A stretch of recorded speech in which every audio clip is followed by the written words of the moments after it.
Welcome to the Accountants Exposed podcast, where we create light bulb moments for our listeners by exposing the journeys, secrets, and insights of some of the top players in accounting. This podcast is brought to you by Michael Edelstein, Director and Founder of Recruitment Expert, a specialist accounting recruitment agency working across Australia, New Zealand, and Asia Pacific.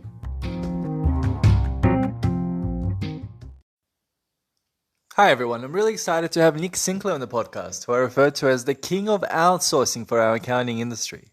And I can't wait for you to listen to this. Most of you already know him, but he's the founder of TOA, which stands for The Outsourced Accountant, which is now nearly 2,000 people strong and constantly expanding. And that's because Nick is on a mission to help accountants deliver a better service to their clients and have a greater impact on SMEs. We talked for so long that we decided to split this podcast into two parts. The first being his phenomenal journey of growth and the trials and tribulations of outsourcing. And in part two, I think you'll get even more value as we discuss whether you should or shouldn't outsource, pros and cons, how to avoid the many pitfalls of outsourcing that many firms have experienced. Guys, there's a lot of gold in there. So make sure you tune in for part two in a fortnight. Enjoy.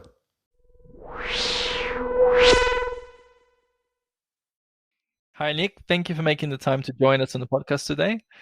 Now, I've heard your name come up a lot over the years with the sensational growth of TOA. And for those that don't know TOA, it stands for the Outsourced Accountant. So I've really been looking forward to catching up with you for a really long time now. So thanks for being here. No worries. I'm excited to be on it. And thanks for asking me to come on. Pleasure. Just for everyone, how big is TOA these days? So we're 1,800 staff and growing by anywhere between 80 and 130 people a month. 80 to 100. Because I remember you used to double every year, basically. That was your... Yeah, the early days, it was double. And then as we've continued to grow, it's not quite double growth, but it's still, like I said, it's almost close to 50% on, which is still big growth. And it's phenomenal, right? Like 1,800 staff, and you only started this business, I think, in 2013? Yeah, so December 13. So we've just turned 7 years. But originally it was for my own back office. We actually didn't start taking on clients until around April to May in 2014. So if you look at it that way, we're technically less than 7 years, but yeah, it's been a fun journey. Yeah, so basically you took a service that you needed yourself and turned it into a whole business that was a lot bigger than the business that you were doing in the other time. Yes. It wasn't I'd love to say it was by design.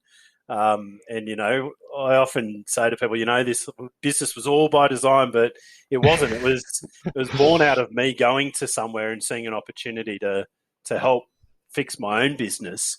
And then went on a roadshow with a guy called Rob Nixon, who wanted to, I was on a board with him. He was the chairman of the board and I was a board member. And he wanted to leverage what I was doing to show people that they needed to move to advisory. It was called capitalizing on the cloud. So that's back when, cloud was only newish in the Australian market for accounting. And he saw that he could leverage me as this young punk doing bookkeeping for $20 an hour, basically doing it as a lead gen.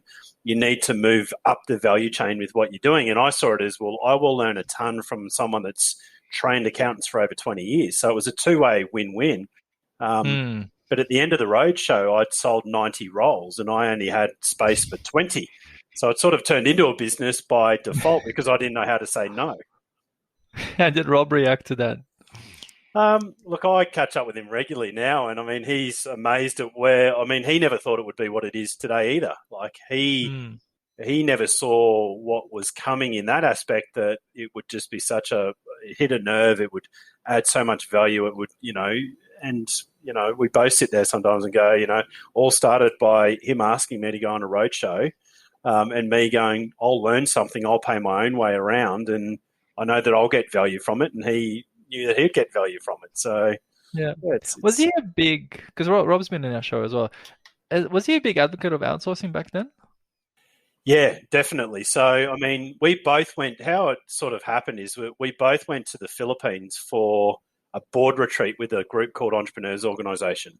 So he was the president of the chapter in Brisbane or in Queensland, and I was one of the board members. So we went over there and he saw what was going on. We went and did a tour of one of our members that was living over there's business, and we're both like, oh, wow, this is awesome.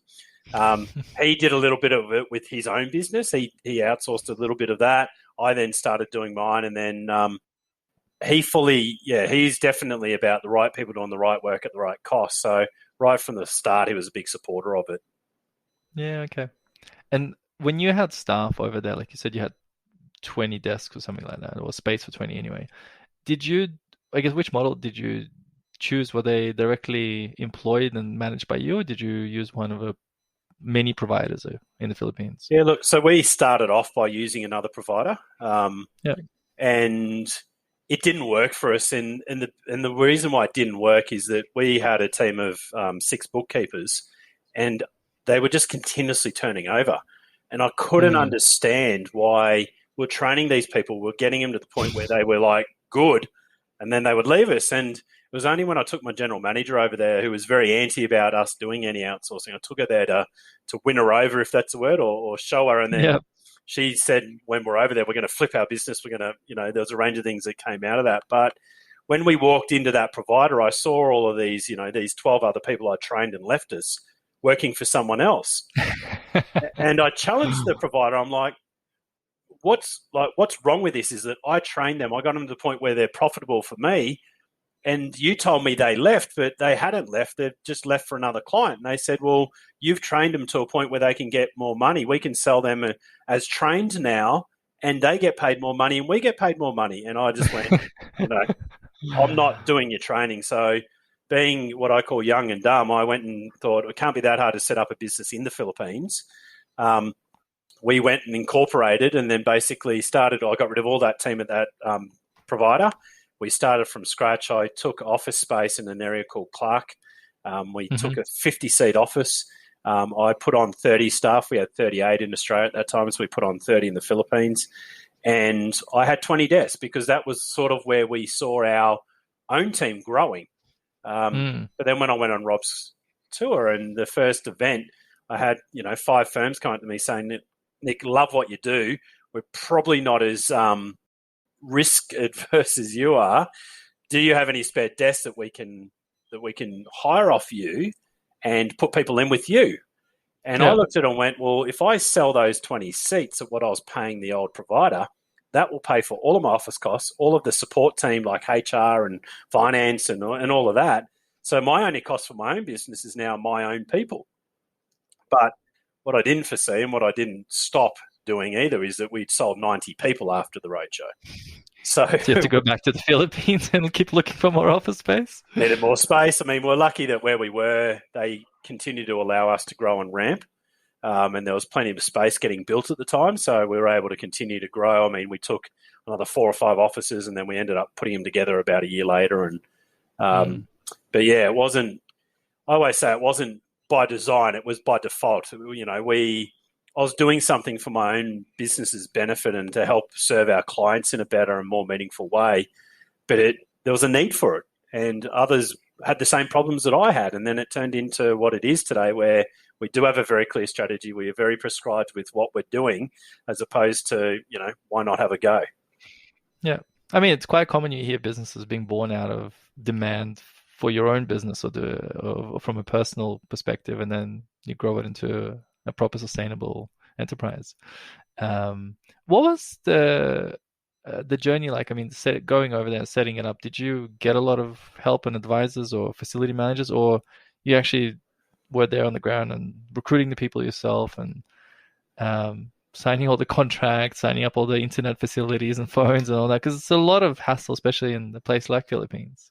Yeah, it is. I mean, I'd love to say that I had managers and doing all that, but the reality is it was a startup. We were scrappy. I was traveling, and up until COVID, I was traveling every second week of the year. So I would do anywhere between 75 to 95 flights a year, domestically and internationally. So that's become part of my life, and it's a part of my life that I miss. I do enjoy that. It's not always fun. A lot of my travel recently, in the most recent years, was North America as we started to grow out our office in San Diego and Toronto, Canada. But prior to that, I did 3 or 4 years where I was in the Philippines almost every second week. And it wasn't they've got 7,500 beautiful islands. I never got to see any of them. I literally, I'd fly in, I would work the week, I would work exorbitant hours, and then I'd be out of there back into Australia, and then I'd be back there, a week later. So, but in saying that, I'm a control freak. So one of the things that over the time that I've had to learn is to, I'm not great at a lot of things, and I've realised what I am good at doing and only do those. But at the start, I wanted my finger in everything. I wanted to understand and control and manage everything. So because of that, it means I had to do the work to get there. But I think that, the business is better for that, and I'm better with that knowledge that I've learned over the time as well. Okay. What are you good at? If you ask the team, not a lot. I love the humility. Yeah. I think that, I'm great at strategy and thinking about the problem after the problem. So I look very much, and I think this is my financial planning background, is I don't look at the initial challenge. I look at what's the problem after that problem. And I'm always looking, 3, 6, 9, 12 months, 18 months, 24 months ahead. So I think because I'm like that, the other thing that I'm very good is at structure. So like my diary is generally 12 to 24 months planned in advance. And I have spots available for like things like this. Like I have a very clear knowledge of what my role is and where do I spend that time. And my diary reflects that on a daily, weekly, monthly, yearly basis. Have you always been like that? Not really. I was not growing up. I was OCD, if that's the word. I always had a clean room. I was always tidy, but I was never really, growing up I did sport. I used to train 13 times a week. I was into surf lifesaving.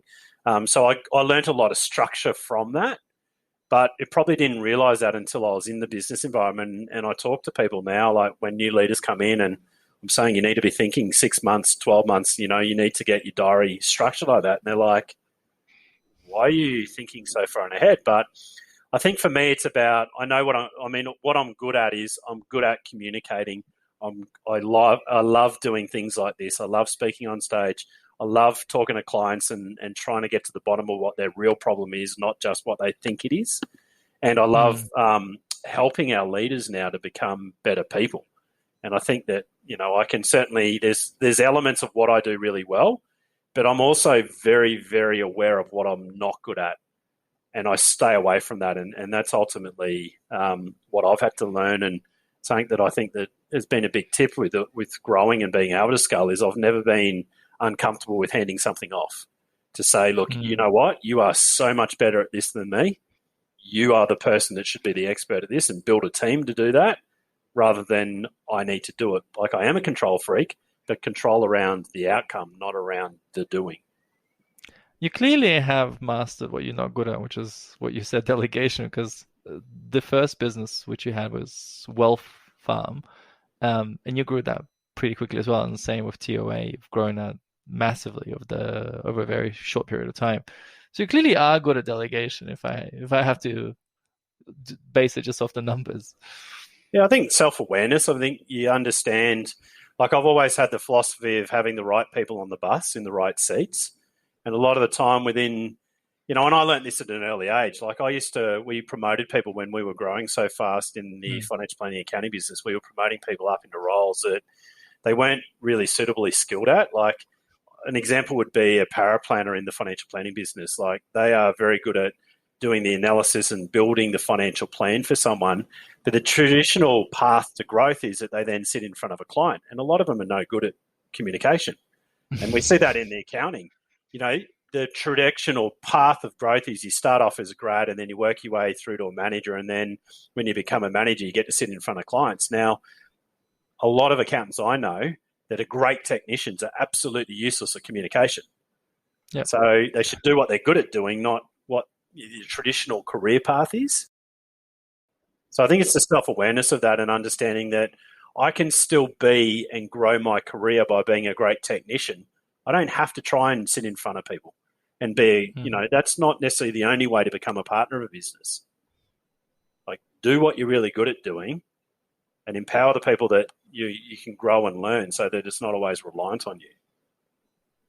Yeah, I think it's good advice. Very hard for accountants to digest that because, as you said, it's so ingrained that this is the path and this is what you've got to do and this is who you've got to be. It's the legacy. Yeah. Tell us a little bit more about Wealthfarm. Like, what I know, it was a multi-service firm that you grew from scratch to one of the largest in Queensland, offering everything from financial planning to mortgage broking to buyer's agent services and accounting. What's the story behind that journey? Because you were a young kid basically at that time, like 20 or something.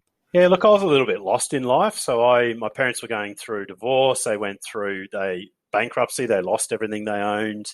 A lot of it came back to they were given poor advice. Now, that wasn't the reason why the business failed. There was many reasons. But their accountant structure didn't really help them. So I was, at the time, dating someone that her family was the complete opposite. They were extremely wealthy, mega wealthy. And I saw the complete different lifestyles. And I really sparked my interest in the finance area. So I was working for a bank. I tried, insurance broking. I tried everything. Pretty much had every job. But one thing that I did is I enrolled in the Griffith University to do the degree of financial planning there. And they used to do an intern offering where they would place you with someone. And I said, look, I will work full time for anyone that you can place me with. So tell them I'll work full time indefinitely. I just want to learn. And I did that, and these guys gave me a gig. They got, free labour for 3 to 6 months off me. And then I turned around and said, look, I'm sick of doing the admin and paraplanning. I want to be an advisor. And they looked at me and said, look, you're too young. There's every reason. They said, look, we'll give you a go. And I outperformed the whole business after 1 month. So I turned around being young and dumb and said, I want equity. And they laughed at me and said, just because you outperformed us in 1 month doesn't mean you. And I said, well, I'll do it for 2 more months. And if I do that, will you give me equity? And they said, no.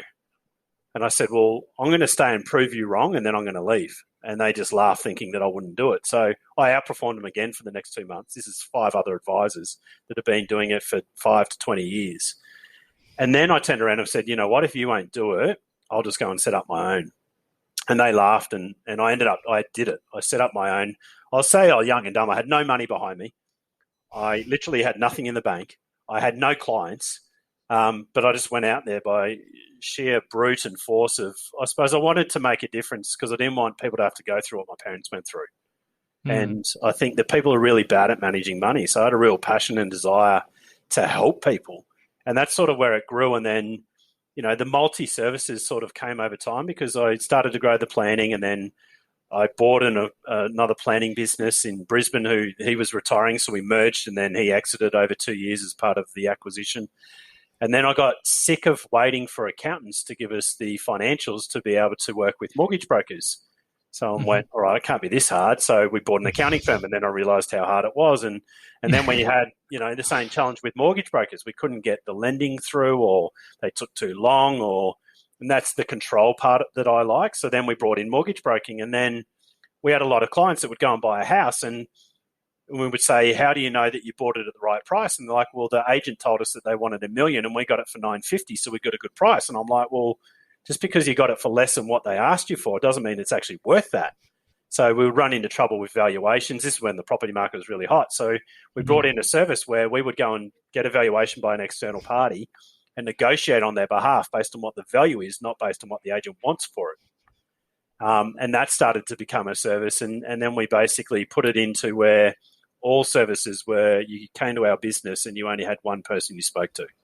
You didn't have to deal with 4 different divisions.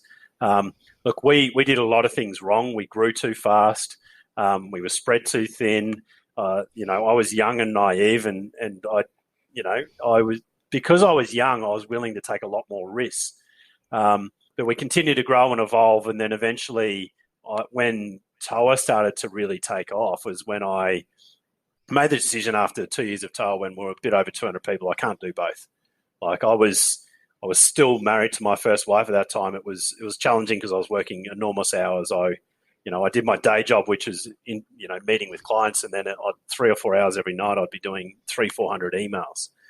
So it definitely affected my first marriage. It wasn't, again, the reason for that not working, but part of that is that I learned a lot of lessons from it. I ended up exiting and merging, or merging it then exiting from that. So part of it was that I would leave on day one. I wouldn't go with the business.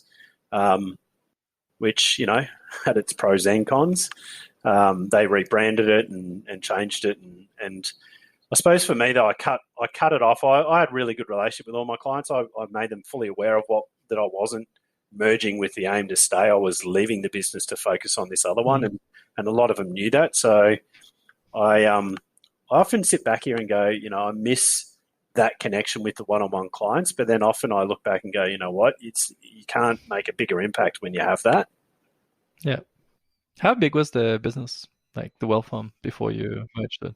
There's 38 staff and then 30 overseas, so it's a bit, Okay. between 50 and 60 staff. Pretty much started from scratch. We bought a couple of little books, but most of it was organic growth. We did so.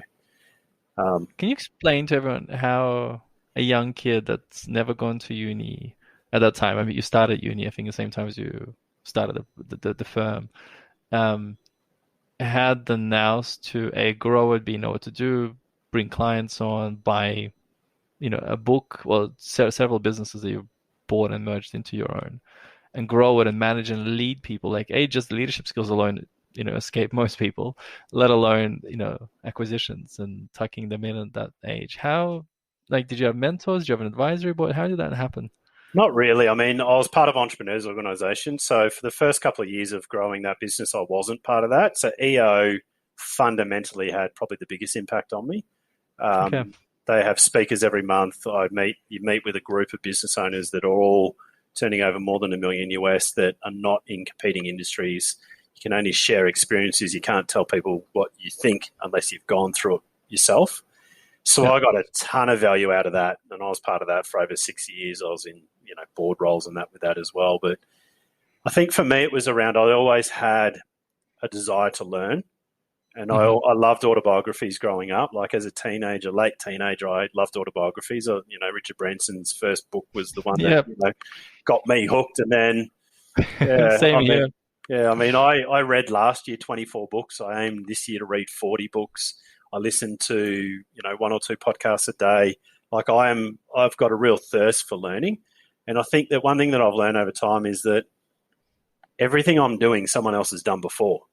I just need to find either that person or that book or that podcast or that story to learn from what they did that worked, what they did that didn't work, and then adapt it and mold it for my situation and what I'm doing. And I think, I've got a CEO coach. So I've had a coach for 3 years now. I do have mentors within the industry and outside the industry. That EO group is a large part of that as well. So I think it's a bit of a combination of everything, but the thirst for learning is the key for me. And I've always played to win, if that's the word. And win is not have the most money. It's win the game. And it's an infinite game, obviously, what we play. But for me, it's around, when I first started the financial planning business, I thought, what is the opposite way to do business that everyone else in the industry is doing it? And I did it the opposite. And I've always taken that approach. If this is the traditional model, how do we do it, completely different to what they're doing? And then how do we run past them? And then how do we stay in front of them and innovate and revolutionize and change the way that we do things, so that the only thing we do is look in the review mirror and go, yeah, they're far enough behind. Let's keep innovating. What did that look like for you in the financial planning area? Like, A, what helped you outperform the other 5 advisors? B, how did you go about growing your client base from scratch? Yeah, look, I think that when I got into the financial planning, it was very product-orientated sales. So it was literally sell insurance, sell this. So I went in there and said, I want to help you to take you from whatever you are today to where you want to be. And what are those goals? What are those objectives? Like, who do you want to be? I'm not here to sell you insurance. I'm here to help you map a financial plan. And I wasn't commission-based. I was I was flat fee. So it was very different to someone going in saying, you need insurance. I was going in there saying, where do you want to be? And then one of the risk mitigation strategies that we need to consider is insurances. One of the other things we need to do is look at fixing your super. One of the other things we need to do is look at putting in place long-term savings plans. One of the things we need to do is look at your cash flow. So I looked at it from a very different angle, and I genuinely wanted to help them grow. And I think that was the main key thing, is that I had a genuine interest in them succeeding. I wasn't just trying to sell them a product and move on. Okay. How did you get the clients when you started on your own from scratch as a kid? I got out and about. I got in the traffic. I literally went to every networking event. I went to everything that there was. I got active on social media. I got active in the media. I just reached out to everyone and anyone. Anyone that would listen to me, not about me trying to sell them, but me trying to sell my story of what I'm trying to do to help people. And then that often got interest from them going, oh, hang on, I always seem to have no money at the end of the payday. So it sort of evolved that way, that I just continue to go, Okay. all right, well, yeah, it's... How long was it before you got your own your first staff member in that business? Yeah, it's a good question. Thinking back, it would have been roughly within 6 months. Like, we were growing a bit too fast. Yeah. And I mean, a good problem to have, but yeah. Yeah, I mean, it is, but I think that, a lot of the times when I talk to people, even within our business now, like Craig, our CEO, and I, we catch up obviously every week. And one of the things that, we both reflect on is that we've got to where we are today with nothing but sheer brute force. Like, the team that have got us to where we are today, and some of the people that have been with us along pretty much the whole journey have worked great hours, like enormous hours, and gone well above and beyond to get to where you are. But you all have a vision and a passion to get you there. It wouldn't have got there if we turned up at 9 and left at 5. Like, it just wouldn't have got there without sheer brute of force. What sort of hours were you doing? Oh, I still do, and part of that is because I love it.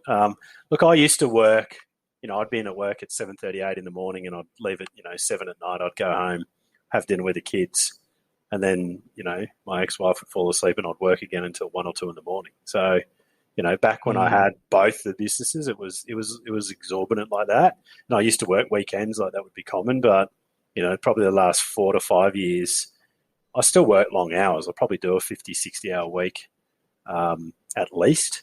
But I'm a bit, so I call it balanced, but other people call it unbalanced. 1 week I work almost part-time because my kids from my first marriage I have every second week. So I've got them 7 days. And I am basically, I've always said when I got divorced that my kids are my priority, that I want to be there and I don't want to miss anything for theirs. So I would literally... I drop them at school. I pick them up. I take them to sport. My daughter does dancing pretty much every day. My son does basketball. So I'm present when I have them. But then when I don't have them, like this morning, I was in at work at 7. I'll leave here at probably 6:30 tonight, even though it's a Friday night. I'll go straight to my son's basketball. I'm the coach for the team. I'll coach the 2 trial games. But I love working. Like, it's a funny thing. I love what I do. So I could work a lot more hours. My wife doesn't like it, but it's... I was going to say, how do you balance, because it's the biggest issue for entrepreneurs, like how do you balance family and a really fast growing business? And yours is tremendously fast growing, plus global, not only Australia based, which would have made life probably a lot easier for you. Yeah, well, we run 24 hours a day, so that's one of the challenges. There's always someone working in our business somewhere, 6 days a week. It's only Sundays that we don't. Look, I just came from a mentoring session with one of our global leaders, and I was having that same conversation with him, is that you can't have, I call it like a stove top where it's a gas burner. You can't have all of your gas burners at full steam all the time. The reality is that your life is always going to be out of whack in somewhere, whether that be family, whether that be personally, or whether that be the business-wise. And I think the one thing that I've done well is I have 10 weeks a year off work. Now, always have? For the last since I got divorced, I have had 10 weeks off a year. So every school holidays, I have half the holidays off. And no work at all? That's the proviso. Or you're always on your emails? But I've got an EA, so I don't have to manage my emails. But one thing I do is that's when I learn. So I would typically read and do things that I have time to just not do physical work. But I mean, that came over time. But so I take a lot of time off with the kids, but then equally when I work. But I've always structured it that's how I manage my life, because my kids and the time with them, I counted in how many holidays I've got left before they won't come on holidays with me. And, I can have less holidays when they're not around, but I don't want to miss that now. And for me, it's around how do I build the business that it still runs when I'm not there, and that it still delivers when I'm not there. It's not reliant on me. And I think that's been a constant journey. I used to go on the start of it, I'd go on holidays and I'd be constantly getting calls and everything. Now I go on holidays, and if I'm online, the team basically shut me out of the system. They make me go. I think that if I look at the biggest learning on that is that my self-awareness is that I burn out after 10 weeks. So 10 to 12 weeks is my burnout because I do work reasonable hours. There's a lot of people that work a lot more hours. There's a lot of people who work a lot less hours. There's no right or wrong, I don't think. But for me, I know that if I'm working 10 weeks where I'm, 1 week being a dad, next week I'm, but I'm still working a huge amount in those 5 hours that I'm there. But then the next week I'm working the hours to catch up on the previous week. I know that I can only sustain that for so long. And 10 weeks is generally where if I'm at work after 10 weeks, I become a bigger pain to the people in the business and less productive personally, then I'm better to not be there. So I need to have those regular breaks. So you can't just always work long hours and do that all day, every week. You need to have that, I call it balance. And some people go, Nick, how do you have balance when you travel every second week and you have 10 weeks off a year? And I'm like, well, for me, that's what balance is. For someone else, they may want to work 4 days a week. There's no right or wrong, but it's understanding what balance is for you and what works in your life that line up with your aspirations of where you want to go as well and the impact you want to make. Speaking of where you want to go in aspirations, what are your aspirations long term? Look, I suppose the big one for me is making a bigger impact in the communities we operate, and that's always been something that's been important to me. I mean, our mission's around improving lives by developing people through knowledge and experiences, and it all links back to so they can pay it forward. So for us, I'm not driven by money. I never have been, and that was one thing that when I went into business, I was never in it. And I will say, to the detriment when you're growing so much, and I learnt this with the accounting and financial planning business, when you're growing so much and you don't have any focus on profit, your end goal is I want to get it to this size, and you reinvest everything back in. It does have its negatives as well. But for me, it's around how do we make a bigger impact? And for me, it's around my personal ways. My parents lost everything. It was tough. I was 17 at the time, so it didn't affect me as much. But I've always had a passion, which is why I initially got into financial planning, to help people not have to go through what my parents go through. And the reason why I got out of the accounting and planning business and more focused on TOA was the exact reason that I can have a bigger impact on the small business community globally by running this business than I can by serving them one-on-one through the other business. And for me, that's where the vision is. It's how do we continue to make a bigger impact to the small business communities that ultimately run and drive the economies. I mean, they are the lifeblood of our economies. So, is there a destination for you though, like with TOA? No, and that's one thing I love. One thing that people often get challenged with, there is no end point. I see it as an infinite game, and it's not a sporting game where you go on and you win and lose. For me, it's infinite. It's just continuously doing more and more. And I think that the bigger we get, and I mean, I've just moved out of an operational role. That I was out of all operational roles 2.5 years ago when I brought a CEO in. And then Craig asked me to come in and fix the marketing, and it's meant to be a 6-month secondment and ended up being close to 3 years. But I can still have an impact in a different way. And for me now, it's about slowing down and asking the questions that need to be asked and driving the vision of where we want to go and building that strategy to make a bigger impact. And I read a book over Christmas called The One Thing. My coach got me to read it. Yeah, it's really good. I like that as well. I love it. But for me, I struggle because I'm always doing 100 things. Like I've always got a million things going on. And if I'm not busy, I personally don't feel like I'm achieving. So for me, when I read that book, I was like, the one thing will have, what is that one domino that will have a greater impact to the whole business and the people we employ and the people that they serve and the flow on effect. So that's really where my time now is what are those little dominoes that are just going to have a massive effect as opposed to me by brute force and sheer will doing the job, setting up the desk or doing this or whatever it is. Yeah. And you've done something that you're a big advocate of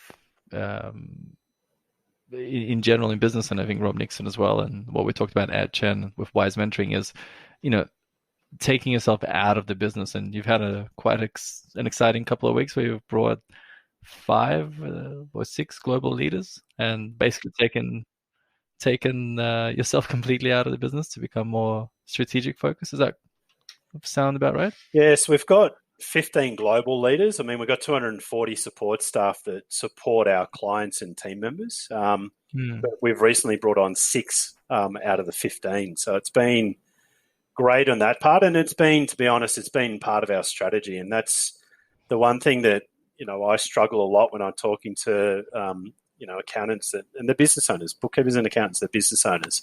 They don't plan for 3 to 5 years. We had a very clear plan 3 years ago for me to move out of an operational role because it's not where my strength is, and to do what I am good at doing.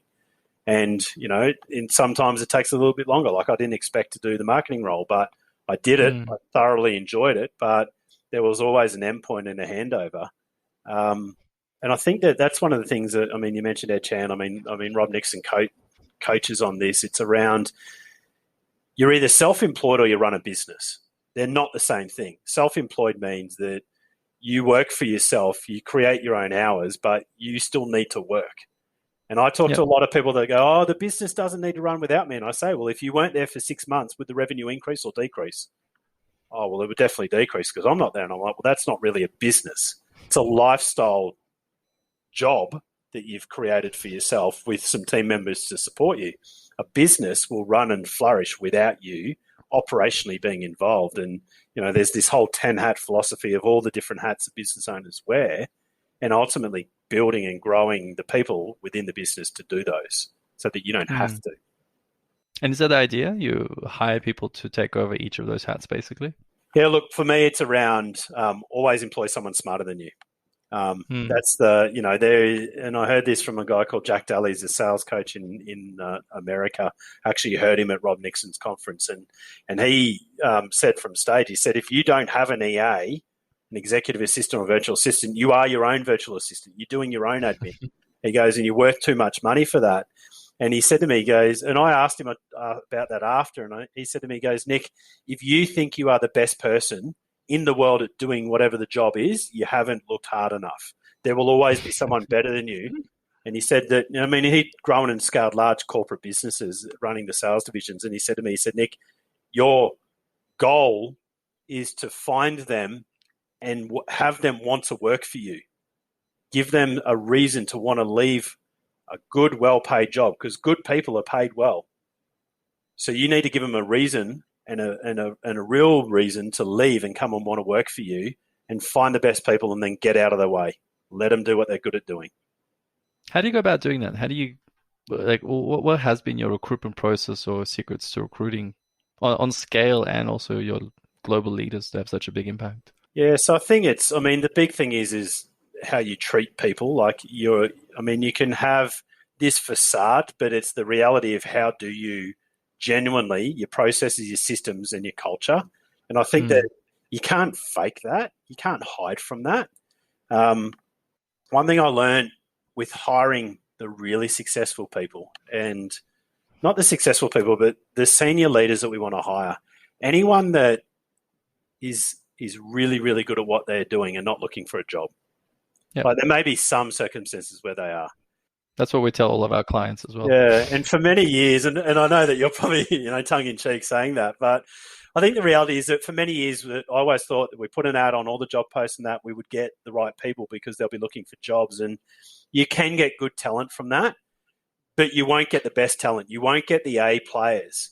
So we do use recruiters to go and headhunt the senior roles that we want, and we help them build and attract the right people. And I think that as we've continued to grow and our brand is growing, you can't fake your culture. You can't fake a lot of things. People see it in different ways and they hear about it in different ways. It's become easier and easier to attract rock stars. Like, some of the leaders that we've brought on are phenomenal. That's a good book as well. Have you read that one, The Rockstars? No, Recruiting. Okay, I'll send that to you. Awesome. But one of the things that I learned from that was that, A players attract A players. Like, good people want to work for good people. If you've got a team of average people, you're going to attract average people. High performers don't put up with low performers. They don't stay around. So one of the things we learn is that, how do we go and find those people? And bear in mind, we've got a recruitment function of 30 people within our talent team. but we still use external recruiters for the key roles because we basically say, this is who we want. Go and find the 5 best people in the market. You try and sell them on why even have an interview with us, and then we'll get in front of them and paint our story of where we're going, and it's up to us to win them over. And, I look at some of the people I recruit, like I sometimes sit back and I'm like, how did we ever get them to work here? Like, I call it batting above our average. Like, but if you build a culture, you build a story, and you build a vision of where you're going, then people want to work. A players want to work with A players. The biggest thing that we find is that people want to be part of something going somewhere. And this is where a lot of accounting firms, a lot of businesses overall fail, is they don't paint the picture of where they're going. And I read the job ads and it's like, come and be an accountant with us, work 80 hours a week, take 20 years to become a manager. Then you might be offered partnership where you get to buy in at a high rate. Like, who would want to work in that job? So, I see other job ads and some of our clients are, really good at this. I look at their job ads and I'm like, hell yeah, I want to be an accountant. I want to go and work there. So I think that a lot of it's your own doing. It's you attract what you deserve. And a lot of people don't like that because they're like, we can't find good people. And I say, well, unfortunately, sometimes you need to look in the mirror and realize why. Are you inspiring? Is the business an inspiring business that someone will want to be part of? And I look at, John Knight and Business Depot in Brisbane. You look at, Andrew, the big bearded guy. Like, who would have thought that he was on here last week. A dude with a big beard, yeah. What a legend. Like, he runs... And John as well. Illuminate is an amazing business, and people want to work for that type of business because of the brand that he's been able to build and the culture about the focus on people, the focus on the clients that they serve, and the passion and the genuine desire to be better. And I think that you look at those... I mentioned 2. There's hundreds of them in the industry. But then equally, there's a ton that you look at and go, I look at the job ad and go, why would anyone want to work there? Like, it just sounds horrible. So I think you need to be an inspiring place. And at least I think that, and you're in recruitment, I don't need to tell you, but I think a lot of people really struggle with is it's when you're recruiting someone, it's not about you. It's about what are you going to do for that person to make them a better person? Because that's why they're going to come to you. They're going to come because they want to learn, they want to grow, and they want to be going somewhere in their career. Now, where that is for you to find out. But if you're not going to be helping them on that journey and making them a better person, why would they work for you? Like, what's in it for them? It's not about you. Yes, you have the job, but they have a choice of where they can work anywhere because good people, everyone wants. But how do you do that, Nick? Like, it's easy for you to say that with TOA, doubling every year, and you do have an exciting business. Like, it's a genuinely an interesting, exciting business. How do you do that as a little accounting firm, whether it's in the city or even in the suburbs or regional area, where you've got your typical accounting firm, it's probably growing at 2 to 5%, and that's it. Like, how do you make that exciting and inspirational? The thing with the accounting firms is that they are recession-proof. They are the people that have such an impact on the economy. The businesses they serve rely on them. The story that every accounting firm can paint, whether they're a sole practitioner or hundreds of staff, is we make a massive impact to the people we serve. Every day you come to work, you'll be making an impact. Whether you're doing an AR or AP process, you're serving someone that is serving the small business community that has a flow-on effect. The thing you need to be really good at is painting the picture. Now, when I started with my planning practice, it was me. But I painted a picture of where we were going, the people that we wanted to serve, the impact we would make. Now, at that stage, it wasn't to thousands of people. It was to tens of people, like 10, 20 clients. So I think everyone can bundle it, but you've got to be able to tell that story of why do you do what you do? Now, you don't do it for the money. No one does. Yes, everyone needs money to be able to support their family and do that. But a lot of accountants are doing it because of a genuine desire to help, to make an impact. And if you look at, and I know you talk to accountants, all the time, you look back during COVID, the amount of accountants that didn't charge their clients because they just wanted to help them. Yep. They put the client before their own business and their own businesses, and personally they suffered in their own because of that. but they genuinely wanted to help their clients. And that's why they're in it. Now, it's not hard to paint that picture. When you're trying to recruit someone, if you're talking about how you run your business, the impact you've made on your clients, it comes back to storytelling. It's being good at being able to tell stories about the impact you make. And accountants every single day make an impact in the communities and the people that they work with. They just don't think about it that way.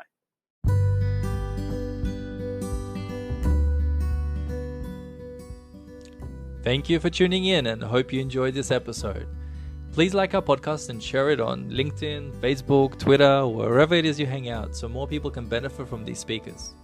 Also, please subscribe on our website so you get all of our latest episodes. And if there's anything else I can help you with, or you have speakers you'd love to hear from, or some feedback about the current episode, please feel free to send an email to michael@recruitmentexpert.com.au. Until then, take care, and I look forward to connecting with you in the future.